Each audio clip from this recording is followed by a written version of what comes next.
বুধবার বিকেলবেলা ঠিক 3টে 3:30 নাগাদ ছাদে এসে দেখি প্রচুর পরিমাণে, তো সকাল থেকে বৃষ্টি হচ্ছে, তো ছাদে অনেক জল জমে গেছে, শ্যাওলাও জমেছে। যেহেতু কদিন প্রচুর বৃষ্টি হচ্ছে, রোদের দেখা নেই, তাই শ্যাওলা জমেছে। কিন্তু গাছদের জন্য খুবই ভালো কথা, গোলাপ গাছগুলো একটু সতেজ হয়েছে। এই যে মিনি গোলাপ গাছটাতে অনেক দিন পর আবার একটা ফুল হয়েছে।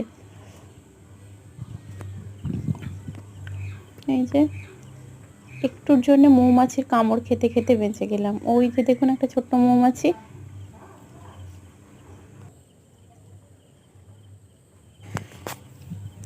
এই গোলাপ ফুলটাও ফুটেছে। এই গোলাপ ফুলটা ঋষভের বাবার খুব পছন্দের।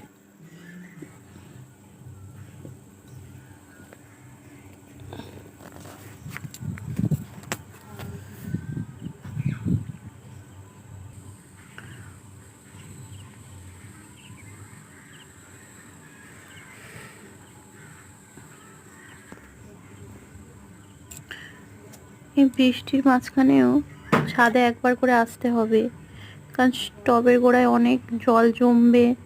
তার জন্য এই বর্ষাতে অনেক গাছ যেমন বাঁচবে, তেমন অনেক গাছ মারাও যাবে। এটাই স্বাভাবিক, এটাই নিয়ম। তো খুব খেয়াল রাখতে হয়। এই বর্ষার বাজারে অনেক পরিমাণে ফাঙ্গাসের উপদ্রব বেড়ে যাবে, গোড়া পচে যাবে।